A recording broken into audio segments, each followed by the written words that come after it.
Vamos lá. A gente muitas vezes procura uma forma de entender qual é a melhor forma de seguir a vida cristã. Muitas pessoas vêm à igreja e perguntam para a gente qual é a forma que Deus quer que elas agem.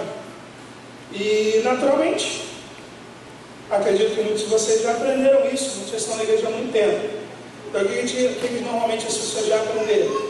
Você precisa vir em todos os cultos, né? Domingo de manhã, domingo à noite, tem a EBD, precisa participar da EBD, precisa vir na quarta-feira, seguir bem cada culto, cada coisa necessária, porque isso te faz realmente um bom cristão. Você também precisa entregar seu dízimo corretamente e, preferencialmente, entregar também a oferta, porque isso vai fazer com que você verdadeiramente seja um cristão. E claro, se você participar de algum ministério, se você não participa de um ministério, o negócio deve ser meio assim. Eu acrescentaria, não está aqui no meu sermão, mas eu acrescentaria que seria bom você também receber um pastor com um bom lanche na sua casa. Isso vai te fazer um cristão melhor. Só que na verdade não. E talvez eu possa assustar muito de vocês a dizer que não. Que muito do que talvez a gente aprenda não é bem assim. Eu não estou dizendo com isso que todas essas coisas que eu citei não têm base bíblica e não são importantes. Claro que é importante a gente estar na igreja. A Bíblia diz que a gente deve estar com o corpo, deve estar com os santos. Que não é para a gente fazer como alguns que ficam desigrejados, resolvem não estar na comunhão do corpo. A Bíblia fala sobre dízimo, a Bíblia fala sobre oferta. Isso tudo está na Bíblia, beleza. Tudo isso faz parte. Mas o que a gente precisa começar a entender cada vez mais é que tudo isso nada mais é do que atividades que são importantes para a nossa vida, que nos fazem crescer, mas são atividades. Não foi para isso que você foi criado. Não foi para isso que Deus te chamou. Então não é isso que necessariamente vai te fazer um bom cristão. A Bíblia diz, por exemplo, em Isaías 29:13, Deus fala uma coisa muito interessante, diz assim: por isso o Senhor disse, este povo se aproxima de mim e me honra com os seus lábios e com a sua boca, mas o coração deles está longe de mim. O seu temor para comigo consiste em mandamentos de homens, aprendidos de forma mecânica. Isso são atividades. Tem muita gente que vai na igreja todo domingo mecanicamente. Muita gente que ora lá na hora do almoço e da janta mecanicamente. Louvam a Deus com o grupo de louvor, levanta a mão, bate palma, mas o coração está longe de Deus. E isso é o real problema nosso. Isso é o que a gente precisa conseguir começar a entender. Sabe por que isso acontece? Porque nós confundimos o que é o propósito da vida com o que são as atividades da vida. Nós misturamos as coisas e achamos que as atividades são os propósitos. O propósito de vida nada mais é do que a razão pelo qual você deve viver. A atividade são coisas que a gente faz.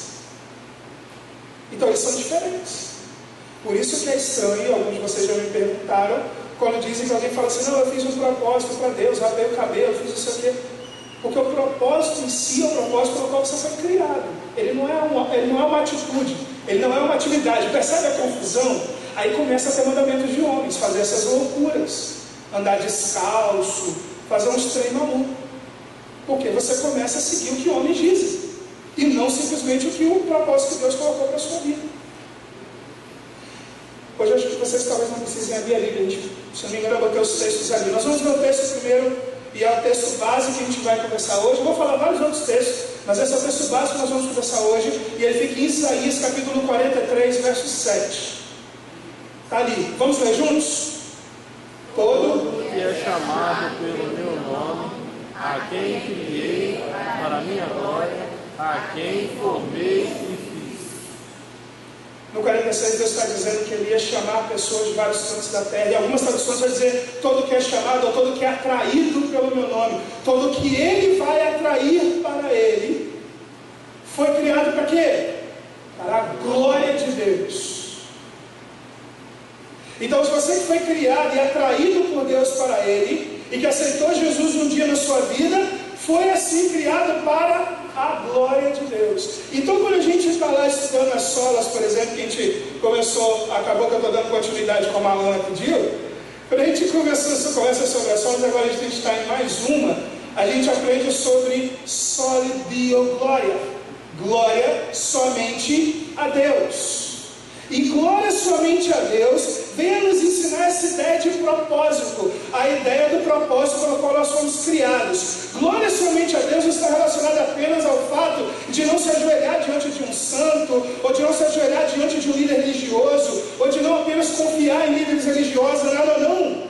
Só lhe deu glória, vai muito além disso, porque mostra que a sua vida é feita e tem poder para proclamar, para viver e para refletir a glória de Deus, porque é para isso pelo qual você e eu fomos criados, e que enfim, chamados pelo nome de Deus, não há nenhuma outra coisa pelo qual nós devamos viver, exclusivamente devemos viver para a glória de Deus. É aí que nós vamos aprender. Deus então nos cria para a sua glória, e no entanto, como filhos de Deus, muita gente vive fazendo o quê? Reclamando. Reclamando, insatisfeito, as coisas estão ruins, está sempre tudo ruim. E uma hora nós vamos começar a precisar refletir qual é a razão pelo qual a gente reclama tanto. Qual é a razão pelo qual tudo está sendo tão ruim, tudo está sendo tão difícil. Se somos filhos de Deus, criados para a glória de Deus, por que está sendo tão ruim? Por que está sendo tão difícil viver? Por que as pessoas estão insatisfeitas no seu trabalho, insatisfeitas nos seus relacionamentos, insatisfeitas com a vida no geral? Uma vez uma mãe virou para mim e falou assim: pai, minha filha está tenso, só reclama, a coisa está assim, e ela trata todo mundo mal, e eu acho que ela deve estar com algum problema. Eu sei qual é o problema dela, está de mal com a vida. Ela está de mal com todo mundo, ela não escolhe uma pessoa inclusive para brigar não, ela tem todo mundo. Mas como? Por que a gente faz isso? E tem mais, o ser humano não apenas reclama de tudo, está insatisfeito com tudo. O ser humano tem um péssimo hábito, nós inclusive temos um péssimo hábito, de além de reclamar, a gente tem que encontrar um culpado. A gente tem que culpar o outro quem? Tem que achar a culpa é do pastor, a culpa é do governo, a culpa é do vizinho, a culpa é da esposa, a culpa é do marido, a culpa é do filho, a culpa é de tudo, é do patrão. A gente sempre tenta culpar alguém. E aí teve um americano que inclusive não é cristão, e ele fez uma pesquisa, e nessa pesquisa ele descobriu alguns hábitos que pessoas que vivem insatisfeitas têm. Queria ler para vocês alguns hábitos, acho que tem papel ali, ó. Pessoa insatisfeita geralmente crê que não pode confiar em ninguém, desconfia em todo mundo. Pessoa insatisfeita, na maioria das vezes ela é negativa, ela se concentra sempre em falar aquilo que está ruim, mas não consegue se concentrar em olhar o que está bom. Pessoa que está sempre insatisfeita, ela está sempre se comparando com os outros, consequentemente, ela reclama porque acha que o outro tem benefícios, porque ela está sempre se comparando e acredita que o outro recebe sempre um benefício melhor, seja da vida do patrão, do pai, da mãe, de quem for. Então ela é sempre a pessoa que não consegue ter nada. Pessoa insatisfeita, ela costuma tentar controlar muito a própria vida, e muitas vezes tentar controlar a vida dos outros também. Pessoa insatisfeita, na maioria das conversas dela vai terminar em briga, em discussão, principalmente porque geralmente ela quer ter razão e não quer saber ouvir os outros. Pessoa insatisfeita, muitas e muitas vezes, quando pensa em seu futuro, ela pensa com medo e com preocupação. Ela não consegue pensar no futuro com alegria e realmente pensando que as coisas vão dar certo. Isso são alguns dos hábitos que as pessoas têm, de pessoas insatisfeitas que costumam ter. Às vezes todos, às vezes um, dois. Tem solução para isso? A solução para isso passa pela maneira como nós enxergamos a vida. Como nós enxergamos e como nós vivemos é que vai solucionar esse tipo de problema. Por isso o hábito de pessoas insatisfeitas. Eu aprendi uma ilustração que talvez deve nos ajudar.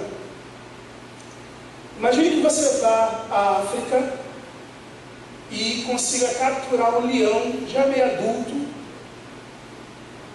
E o leão adulto é um leão que viveu a vida dele até ali toda na savana, uma vida selvagem, fazendo o que ele mais gosta, correndo, caçando, tudo pelo qual ele deveria viver. Ele estava lá, e aí você o prende, você o coloca numa jaula. Ele vai estar satisfeito? Claro que não. Por que ele não vai estar satisfeito? Porque ele estará fazendo uma coisa pelo qual ele não foi criado. Ele não foi criado para estar naquela jaula, para ser bonitinho, para a gente passar lá e olhar. Ele foi criado para estar lá na savana, ou para estar na selva, e para estar vivendo livremente. Preso numa jaula, ele vive fora do propósito da vida dele. Então isso significa o que para nós? Que se você vive uma vida que não glorifica a Deus, você está vivendo uma vida fora do propósito pelo qual você foi criado. E consequentemente você será insatisfeito. Vai ter sempre um vazio, vai ter sempre um incômodo. E aí essa insatisfação vai piorar. Sabe por que a insatisfação vai piorar? Porque como cristão você aprende que Deus está na sua vida, que você deveria ter uma vida abundante. Então o seu cérebro, sua mente vai estar em parafuso. Porque você olha para a sua vida e sente uma insatisfação, uma frustração de vida. E no entanto você aprende na igreja que a sua vida deveria ser diferente. Que ela vai ter sofrimento sim, que ela vai ter dificuldade sim, mas que ela deveria ser uma vida alegre porque Deus está nela. A gente usa aquelas frases de efeito, né? O crente sempre fala, está tudo bem com Jesus no barco? Vai tudo bem. Mas se você vive fora do propósito pelo qual foi criado, não vai tudo bem. Não vou nem dizer que talvez Jesus não esteja no barco. Começa a entender a diferença entre atividade e propósito. Porque você pode encher sua vida de atividade. Você pode se tornar um workaholic. Pode trabalhar, chegar em casa só de noite, de madrugada e tudo mais. Você pode, inclusive, quando chegar em casa, ter outras atividades. Você pode parar na frente da TV para ver alguma coisa, para ver jogo, para fazer isso, para fazer aquilo. Você pode inventar de fazer coisas na rua. Você pode ir consumir, né, ir para o shopping, comprar um monte de coisa. Você pode inventar uma atividade que você quiser. Fazer curso de manhã, de tarde, de noite. Também entrar em ministérios da igreja, trabalhar um monte de coisa na igreja. E você vai fazendo uma atividade em cima da outra, uma vida rotativa, e você não para. Mas vai continuar um vazio na sua vida de qualquer forma. Enquanto você não começar a viver para o propósito ao qual você foi criado. Só lhe deu glória. Glória somente a Deus através da sua vida. Essa razão pela qual nós somos criados é a glória de Deus, é a razão pela qual deveríamos viver. Então preste atenção numa coisa. A razão pela qual você se casa deve ser a glória de Deus. A razão pela qual você compra ou vende alguma coisa, a glória de Deus. A razão pela qual você vai escolher e comprar uma casa, deve ser para a glória de Deus. A razão pela qual você trabalha, deve ser para a glória de Deus. A razão pela qual você tem algum ministério da igreja, deve ser a glória de Deus. A razão pela qual você estuda, deve ser a glória de Deus. A razão pela qual você se diverte, que você viaja para o Chile, deve ser para a glória de Deus. Tudo. É aí que a gente começa a entender melhor o que Paulo escreve para nós em 1 Coríntios 10, 31. Ele escreve, quer comais, quer bebais, ou façais qualquer outra coisa, que seja tudo para a glória de Deus. E a gente parece que não sabe entender o que significa qualquer outra coisa. Tudo que a gente for fazer, toda atividade que a gente for empregar, todo lugar que a gente decidir ir, todas as coisas que a gente vai falar, devem ser feitas para a glória de Deus. Isaías 47, 3, no Antigo Testamento, que a gente já leu, e agora no Novo Testamento, Paulo escrevendo em 1 Coríntios 10, 31, ambos estão refletindo a condição mais básica, a primeira condição, a condição principal pelo qual você deve viver, a glória de Deus, pelo qual você foi criado, a glória de Deus, pelo qual deve ser o seu propósito de vida, a glória de Deus. até mesmo na hora de fazer 2, 3 filhos, 4, tudo para a glória de Deus. Ou como lá em Jundiá, né, irmã, que os pais tiveram 32, tudo deve ser para a glória de Deus.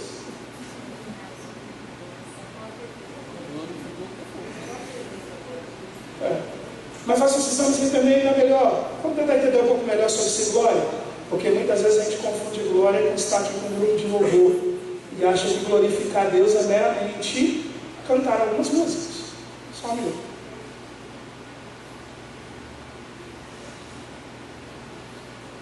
Porque mesmo a adoração, a gente acha que adorar é o momento de cânticos. Eu gostava muito quando tinha no boletim, momento de cânticos, para ninguém confundir que a adoração é um conjunto de coisas, e o momento de cânticos é só uma parte da adoração. Até porque a adoração reflete amor extremado. Amor extremado eu não reflito cantando, eu reflito vivendo. É um momento de oração, de intercessão, de cantar e de tudo mais.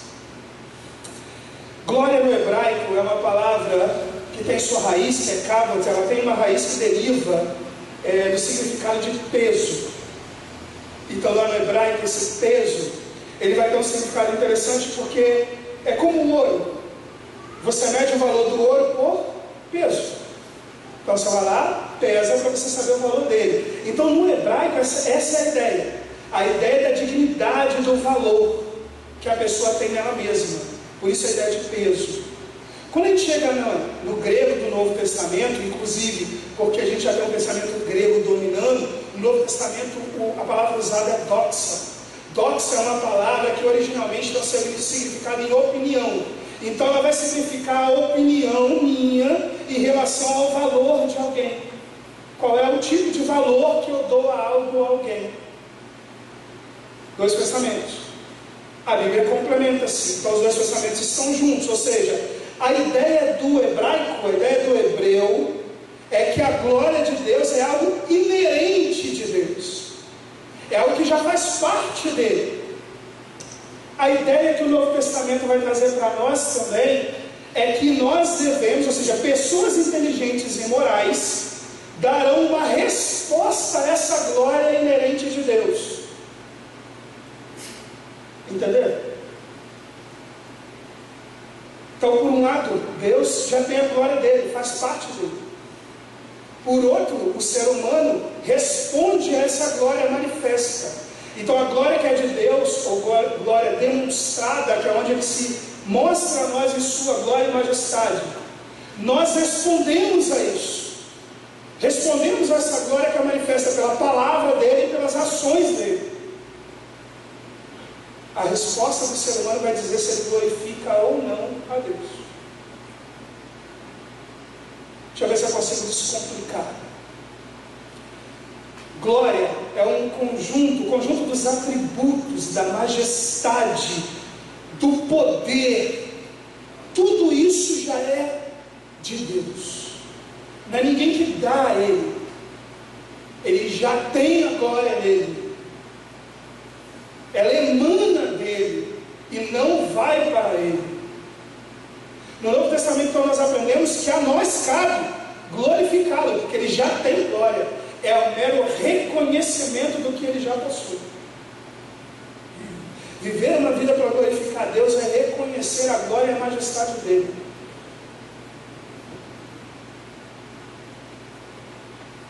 Viver para glorificar Deus se torna um privilégio que é difícil de descrever.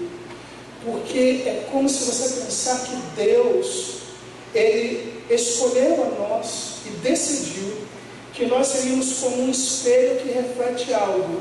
Então nós seríamos como um espelho que reflete a glória dele. Ele decidiu então que o brilho da glória dele diante dos homens seria através de nós. Você foi escolhido para ter o privilégio de brilhar a glória de Deus diante dos homens e diante de toda a criação.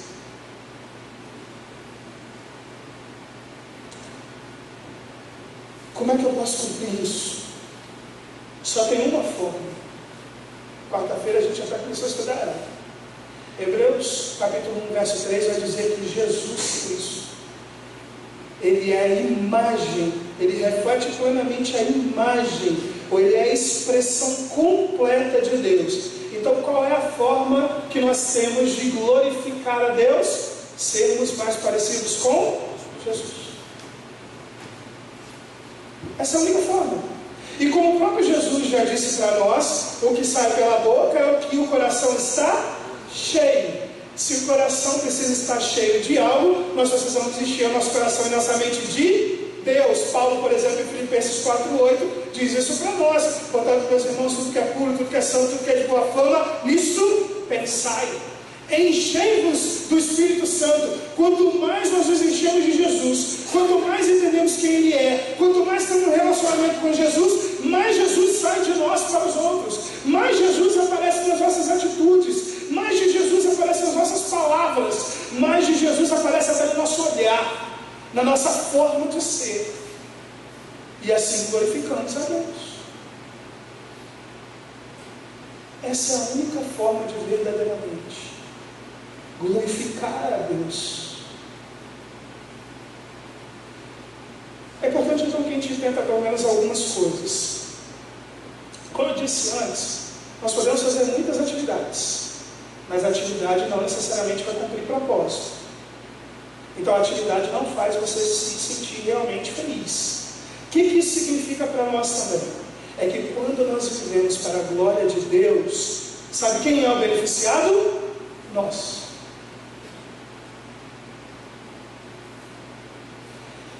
Deus não precisa que demos glória a Ele.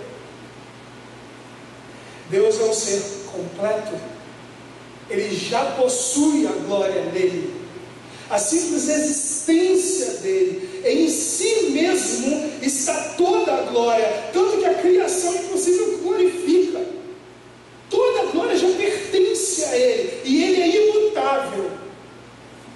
Então, quando nós o glorificamos, nós é que crescemos, nós é que aprendemos. Se Ele é imutável, não vai mudar. Ele já é. E sempre será quem Ele é.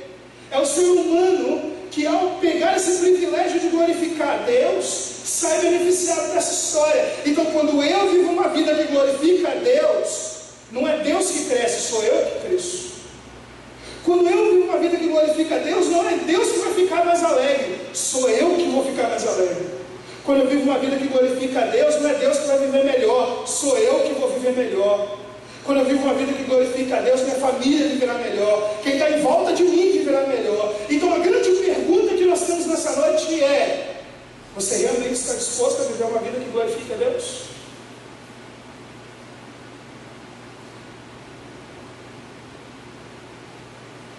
Está disposto a ter consciência real do que é uma vida que glorifica a Deus e a buscar uma vida que glorifica a Deus?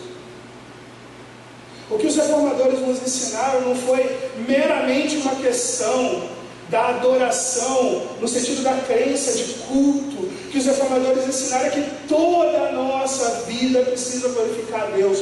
Todas as nossas atitudes têm que glorificar a Deus. Por isso, de novo, a pergunta, a principal pergunta que está nessa noite para todos nós é: você realmente está disposto a viver uma vida que glorifica a Deus?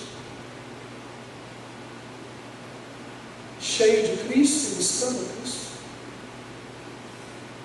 Para tentar tornar isso mais palpável, digamos assim, menos abstrato, porque eu digo que das solas eu acho talvez a mais difícil de pregar e falar sobre a glória de Deus em si.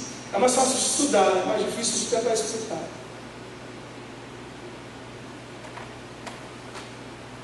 Fiz o esforço pedindo a Deus que me ajudasse muito.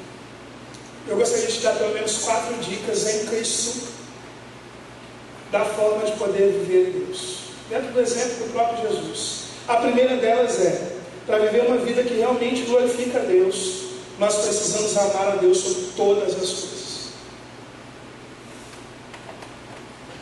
Mateus, capítulo 22, 37 e 38. Vocês conseguem ler ali? Leiam para mim, por favor. Ame o Senhor, ame o Senhor, seu Deus, de todo o seu coração, de toda a sua alma, de todo o seu entendimento. Esse é o primeiro e maior mandamento. pede que nós amemos a Deus sobre todas as coisas, e todas a todas mesmo. O nosso viver deve ser voltado a Ele. Você pode continuar fazendo várias atividades que a gente já faz. Quando eu tenho Deus sobre todas as coisas, ninguém mais comanda a minha vida. Quer ver um exemplo? Você pode estar trabalhando num local, não gostar do seu patrão, não gostar do seu emprego, mas a Bíblia diz para nós que você deve trabalhar como quem trabalha para o próprio Deus. Se eu devo trabalhar como quem trabalha para o próprio Deus, não importa se meu patrão é bom ou ruim, não importa se meu salário é bom ou ruim, importa que a minha vida é para glorificar Deus. Então eu sou o melhor funcionário que tiver na empresa. Porque não é a empresa nem o patrão que define minha vida, é Deus. Meu padrão de vida vem dele, porque eu amo a Deus sobre todas as coisas. Se eu amo a Deus sobre todas as coisas, minha esposa pode ser enjoada, chata, o que for. Eu preciso ser o melhor marido que se encontrará na face da terra. Porque é assim que a Bíblia pede de mim, porque ela pede para tratar minha esposa como Cristo amou a igreja e deu a vida por ela. Seu marido também pode não ser cara muito assim não, mas a Bíblia diz que você deve ser submissa a ele. E nessa hora todas as mulheres viram a cara, que é muito engraçado. Mas é o que a Bíblia diz: você ama a Deus sobre todas as coisas. Não dá para amar a Deus sobre todas as coisas e a palavra dele não. Como eu falo muito para os adolescentes, falava muito para os adolescentes e jovens, às vezes reclamavam dos pais, eu dizia para eles assim: ó, se amamos a Deus sobre todas as coisas, deixa eu te contar um segredo. A Bíblia diz: honra teu pai e tua mãe, mas ela não diz honra o pai e a mãe que forem bons ou que tiverem dinheiro. Ela diz: honra teu pai e tua mãe. Então é a todo pai ou mãe. E diz para obedecer. Assim como diz para os pais para não aborrecer o filho. Jesus eleva o nível. Vocês estão achando que eu estou pegando pesado? Jesus eleva o nível. Jesus em Mateus 10:37 diz assim: quem ama seu pai ou sua mãe mais do que a mim, não é digno de mim. Quem ama seu filho ou filha mais do que a mim, não é digno de mim. Sabe por que eles estão usando, inclusive, pai, mãe, filho? Vocês já devem talvez ter ouvido uma expressão, muita gente casada, eu espero que nenhum cristão fale uma expressão como essa, mas muita gente casada no mundo costuma dizer assim: não, mulher a gente arruma outra. Homem fala: não, a gente arruma outra, mas filha para a vida toda. E algumas mulheres: marido, se me perturbar, eu divorcio, mas filha para a vida toda. Aí ele vai pegar algo que nós já consideramos para a vida toda, que é filho ou pai, para colocar um princípio. Por isso ele aqui não usou esposa, mas o princípio vai para tudo. Qualquer coisa que você ame acima de Deus, você não é digno de Deus. Chama-se idolatria.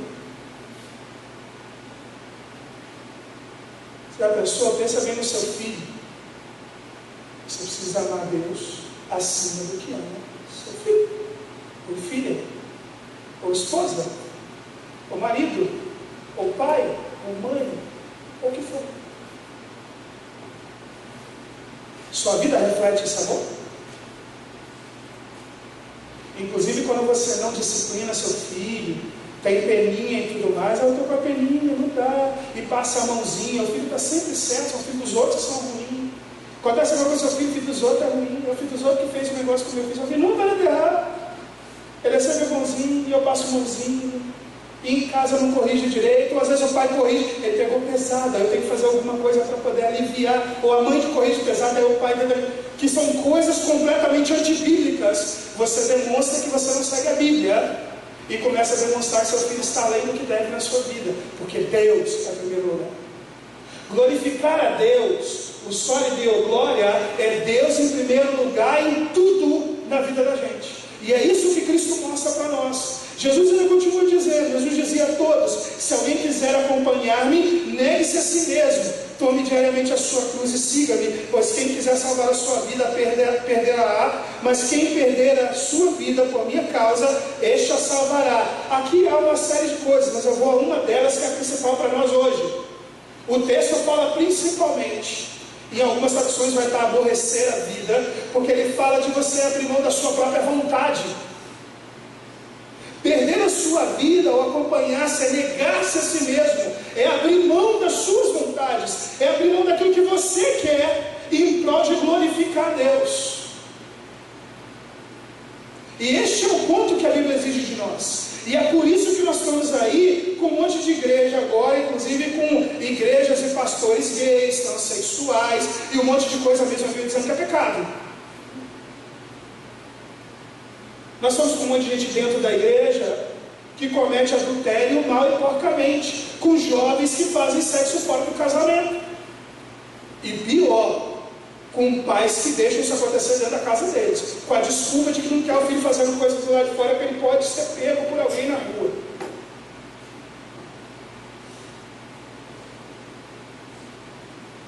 Só que a Bíblia diz que a minha vontade não importa frente à vontade de Deus. E é a vontade de Deus que eu devo seguir.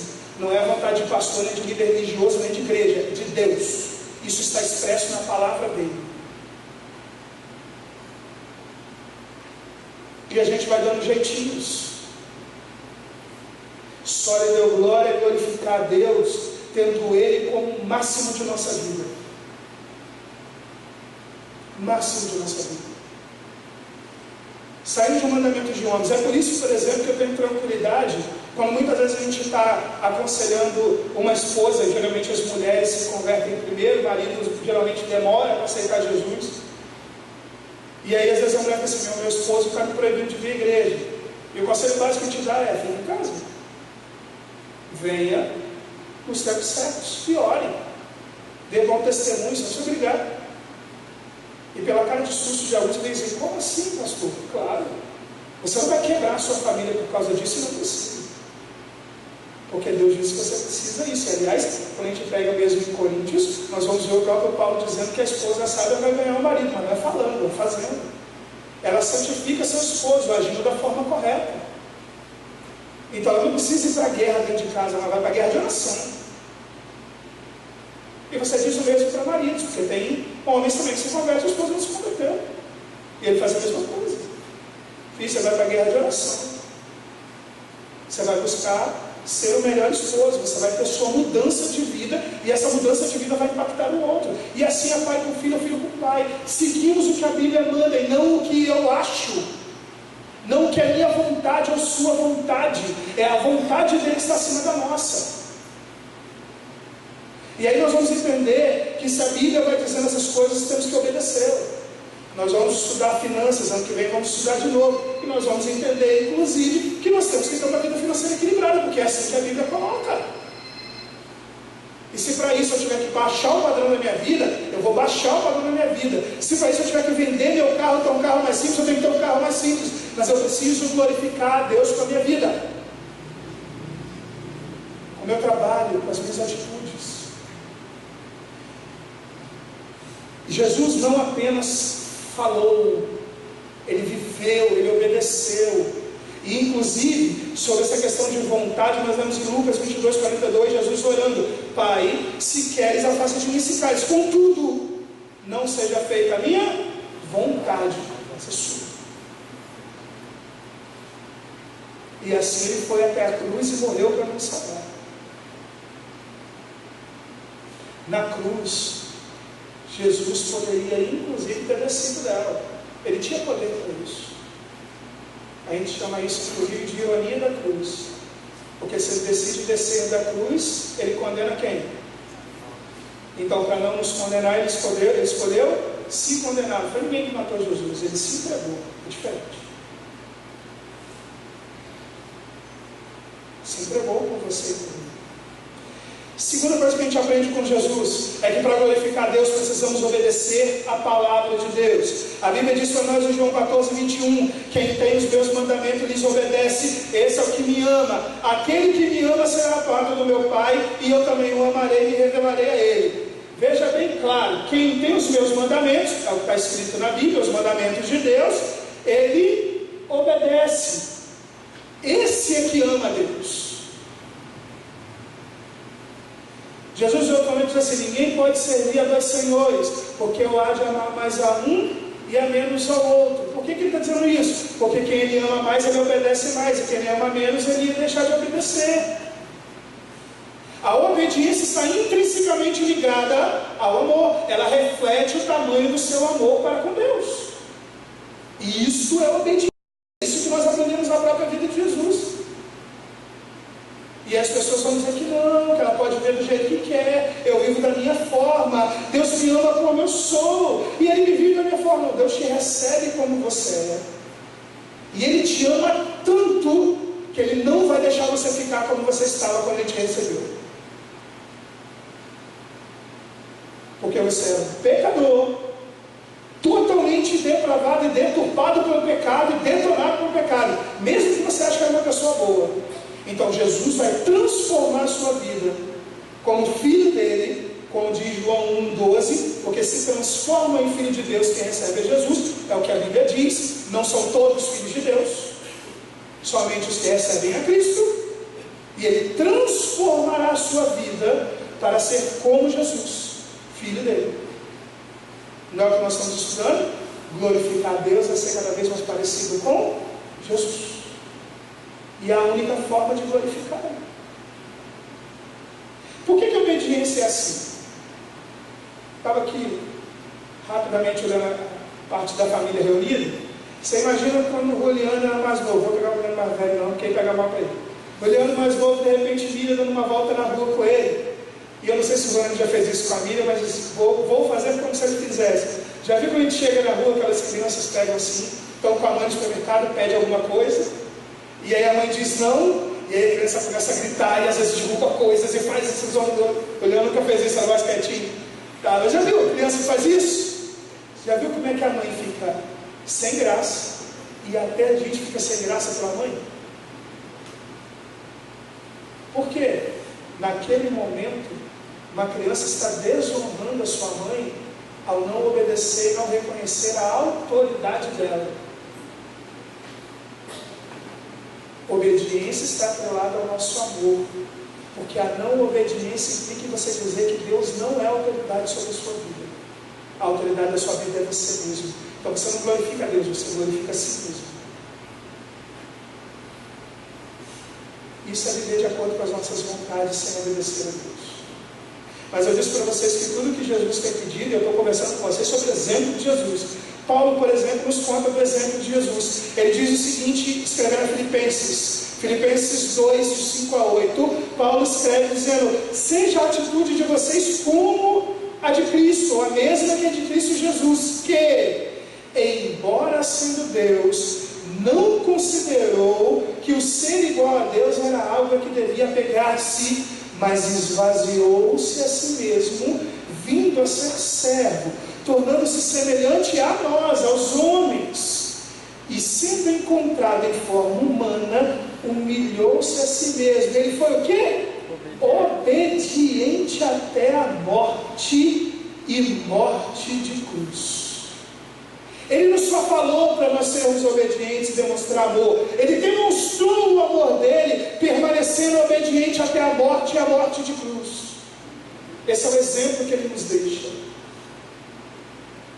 O que Deus quer de nós, aqueles que o conhecem, sim, é obedecê-lo, é andar conforme a palavra dele manda, é você fazer os seus negócios conforme a Bíblia orienta a fazer, é você cuidar do seu dinheiro conforme a Bíblia orienta a cuidar, é você cuidar da sua família conforme a Bíblia orienta a cuidar, é você cuidar de tudo conforme a Bíblia orienta a cuidar, é você falar como a Bíblia orienta a falar, é você viver como a Bíblia orienta a viver, e assim você vive para a glória de Deus.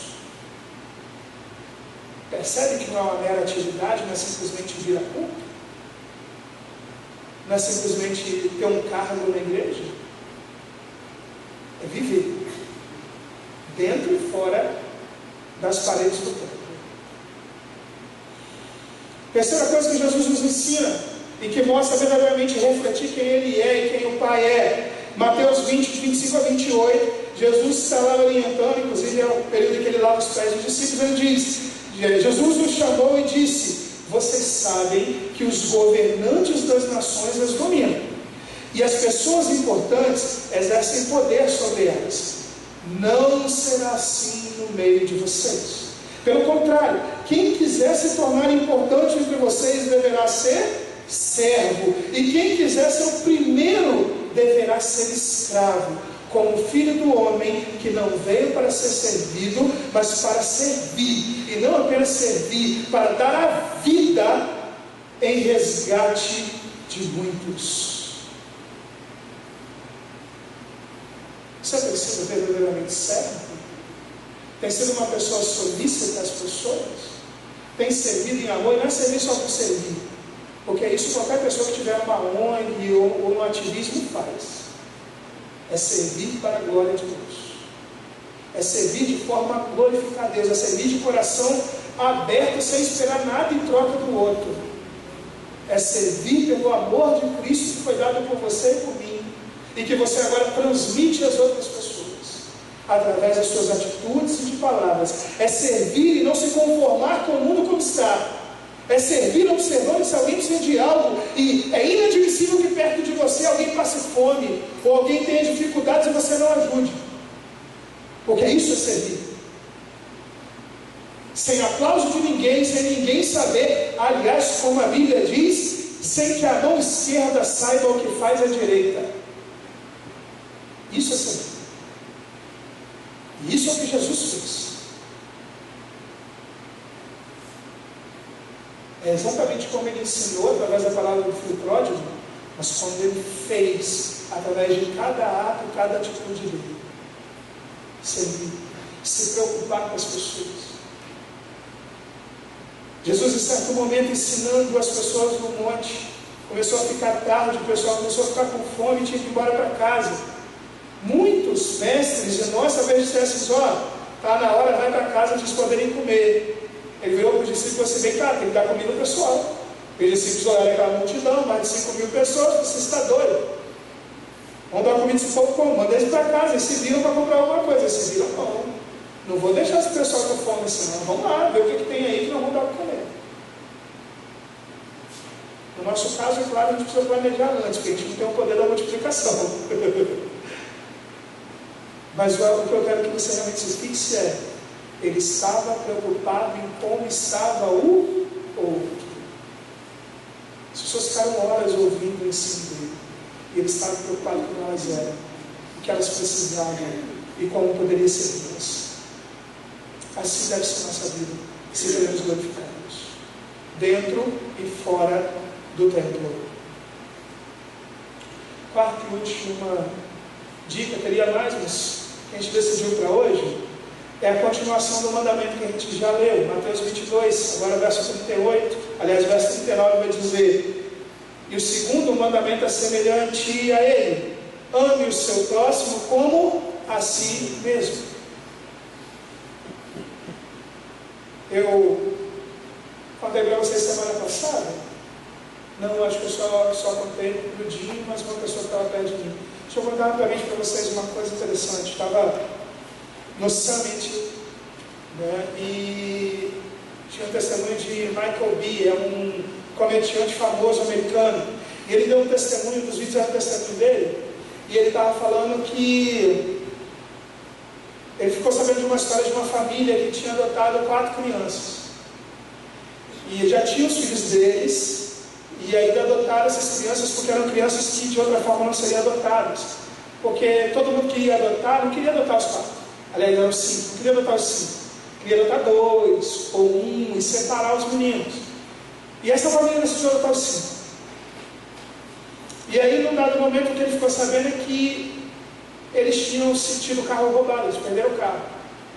Então você imagina, tinham 2 carros e agora tinha um só. Então, por exemplo, levar para a escola, tinha que fazer 2 viagens para levar aquele monte de menino, né, fora os deles, mais o menino que adotaram, que eram deles também. Estou só separando para vocês entenderem.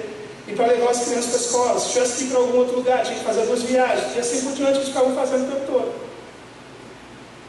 E aí, tocado no coração, e ele é cristão, ele falou assim: não, eu preciso fazer alguma coisa. E ele começou a orar, falou assim: eu sinto que Deus quer que eu faça algo. E aí ele foi e falou assim, vou fazer um show, vou arrecadar um dinheiro. Aliás, ele pensou, vou dar um carro de presente para eles. Aí ele falou, não, Deus quer que eu faça algo, e não apenas que eu dê algo que eu tenho dinheiro. Aí ele decidiu fazer um show. Aí ele falou que em um dado momento ele sentiu Deus incomodando no coração dele. Ele falou assim, se eu fizer o show, é a mesma coisa que eu dar um carro, eu vou só arrecadar dinheiro e vou dar. E aí ele continuou orando para pedir a Deus uma forma de fazer. E aí ele decidiu fazer o seguinte, ele fez um ingresso, e ele começou a vender o ingresso para um show que não seria feito. Doido, né? E no ingresso, inclusive, estava escrito, você está comprando ingresso para um show do Michael B. que não será realizado. E ele explicava, ó, você vai comprar um ingresso de $50, mas não vai ter show não. Na verdade, nós estaremos ajudando uma família. E assim, cada show que ele fazia, ele contava para os fãs, a igreja onde ele estava, ele contava para os fãs, e os fãs começaram a comprar, um monte de ingresso estava sendo vendido, e todo mundo sabia que não haveria show. A única coisa que ele prometeu para todo mundo foi o seguinte, olha, eu vou gravar a história da família para vocês saberem que é sério tudo que aconteceu. E todo mundo foi ajudando. E ele falou que teve um caso, por exemplo, de um homem que chegou, comprou um ingresso, e aí ele viu que o homem tinha uma aliança. E aí ele falou que ele olhou para ele e falou assim, você não vai cobrar para sua esposa não? Porque um show que nem ia ter. Aí ele falou a minha, vai falar que comprou outro ingresso para a esposa. E aí eles foram dar o carro. E aqui eu quero pegar vocês uma coisa no ano ao próximo como é o seguinte. Michael conta que quando ele foi escolher o carro para a família, ele falou assim, gente, eu sou um cristão. E como cristão, eu penso que eu não vou dar uma coisa para alguém que eu não gostaria de ganhar. Na igreja muitas vezes isso não acontece. A gente pede para as pessoas doarem as coisas, elas trazem o que está velho, quebrado, e que muitas vezes a gente tem que pagar para poder consertar. Mas ele, graças a Deus, tem a visão de Jesus. Então ele falou, não vou dar algo que eu não gostaria de ter. Então ele começou a pensar e a procurar um bom carro para aquela família que fosse resolver o problema e que ele gostaria de ganhar. E ele falou que escolheu um Nissan, agora eu não vou lembrar exatamente do modelo do Nissan, mas é um Nissan que tem 7 lugares. O carro é lindo, vi lá, ele mostrou o vídeo, o carro é muito bonito. E ele escolheu aquele Nissan. E aí ele foi orar, foi para a concessionária. Quando chegou lá, ele falou que chegando tinha o Nissan normal, básico, e tinha o Nissan luxo. Já falei para vocês que ele disse o quê? Se eu for comprar, eu quero comprar o que eu gostaria de ganhar. Então o que ele queria comprar? O luxo, mas o dinheiro não dava. E ele ficou, Senhor, o pessoal merece esse luxo. Sabe o que aconteceu? Deus tocou no coração do dono da concessionária. Ele comprou 40 ingressos para os funcionários. O ingresso do show que não iria acontecer. E com isso complementou o que faltava para comprar o Nissan luxo. Michael conta que ele foi contando, e aí ele já foi mostrando um vídeo da família, ele chegou na casa da família, e aí ele começou a gravar o vídeo deles contando a história deles. E aí ele conta que a família, ao contar a história deles, ele não aguentou, ele se emocionou, ele começou a querer chorar. E aí ele falou assim, me dá um minuto, deixa eu tomar um ar. Ele disse, não, tudo bem. Ele foi para a cozinha deles, tomar uma água e tal. Falou que quando chegou na cozinha, e ele olhou para a geladeira, sabe o que ele achou? Pendurado na porta da geladeira, a foto de um carro. Que carro? O Nissan luxo. Que ele nem sabia que era que ele sonhava. E na foto, e aí ele mostrou a foto, que ele tirou a foto, ele mostrou para a gente, a foto do carro escrita em inglês, para o pessoal, oremos a Deus, Deus vai nos abençoar, vamos trabalhar e acreditar que Deus nos dará. Você imagina como que ele mesmo não ficou? Ele até então não tinha ido na casa deles. Ele aplicou o meu próximo como a si mesmo, ele fez o melhor que pôde para eles. Pessoas dos Estados Unidos inteiros se juntaram para fazer uma doação para a família, e eles foram lá, e ele vê que eles já estavam sonhando com aquilo, ou seja, o carro que seria dado a eles é o mesmo carro ao qual eles estavam orando a Deus, sem precisar falar nada para ninguém. E realmente, como eu disse para vocês, o carro é lindo. Inclusive, quando abri o carro, desce uma tela de LCD, assim, é maravilhoso, um SUV grandona, maravilhoso o carro. Mas, muito mais maravilhoso do que o carro, infelizmente vocês não tiveram essa experiência, foi assistir o que ele gravou, de como foi para a família receber esse presente, como foi para a família ver que Deus tinha dado para eles, inclusive que eles mesmos estavam orando e sonhando ter. Usado servos e servas dele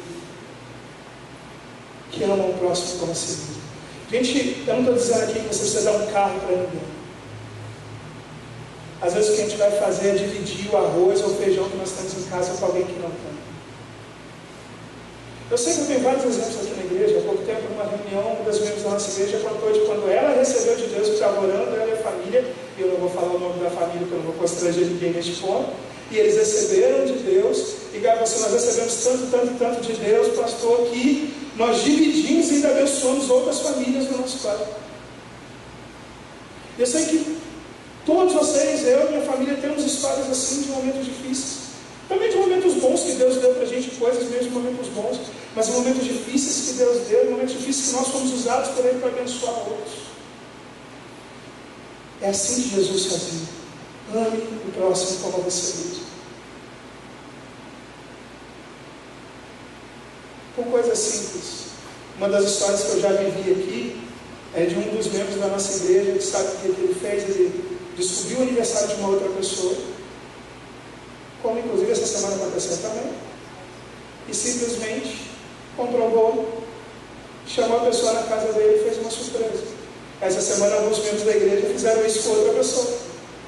As irmãs sentiram no coração, é aniversário de alguém, se juntaram, fizeram até grupo de WhatsApp, passa mensagem para cá e para lá, fez gente, mais um grupo de WhatsApp, estou olhando as mensagens, mas se juntaram e foram. Eu falei assim, não, pode deixar, vou pregar em Jundiaí e vou para aí. Sabe por que fizeram isso? Além de ser gostoso comigo juntos? Só para ver o sorriso da outra pessoa, de poder dizer feliz aniversário, nós amamos você. Você não gostaria que fizesse isso para você? Comece fazendo pelo outro, sem esperar nada em troca. Mas comece fazendo pelo outro, como Jesus manda a gente fazer.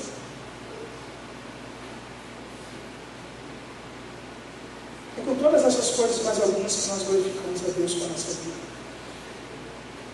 Feche seus olhos, porque agora eu gostaria que você não deixasse ninguém tirar a sua atenção. Eu vou concluir essa mensagem, para isso eu gostaria que você refletisse uma coisa comigo.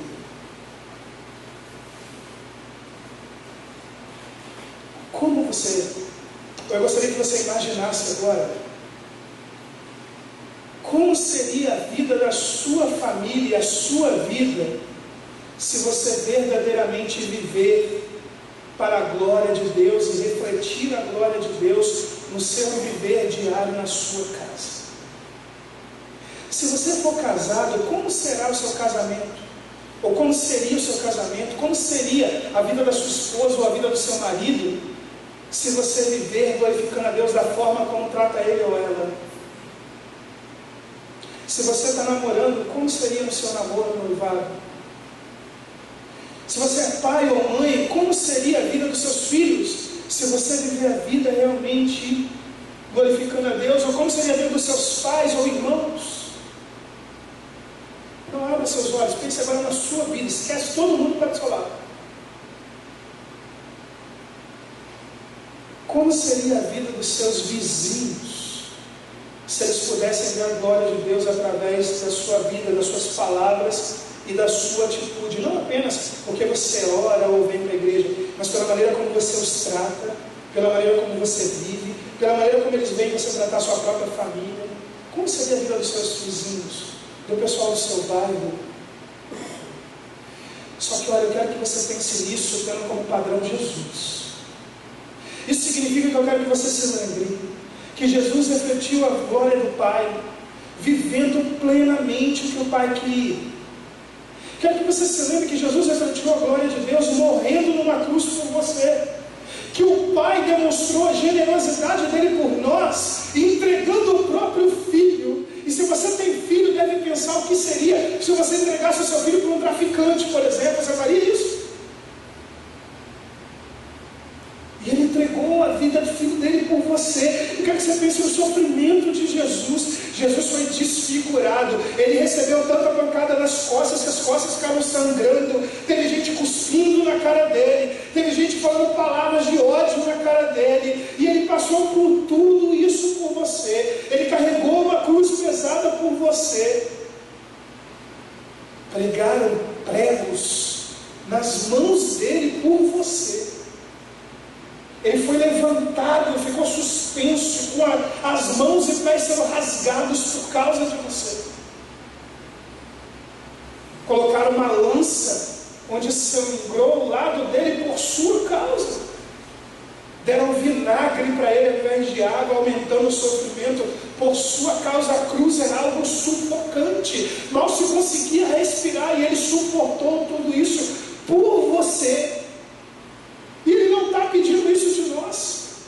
Aqui no Brasil não somos perseguidos a esse ponto, porque há muitos irmãos nossos que têm morrido em redor do mundo por Cristo e têm morrido, e morrido com honra, dizendo que preferem morrer a negar o nome de Jesus. E nós temos negado o nome de Jesus todos os dias ao viver uma vida que não condiz com a glória dele.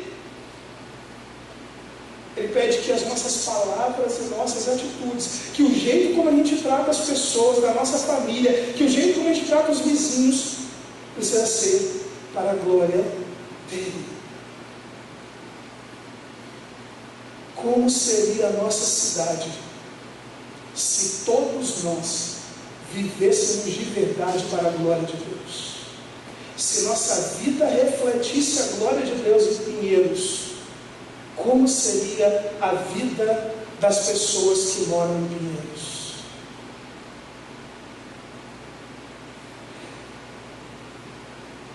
Se você realmente está refletindo sobre isso,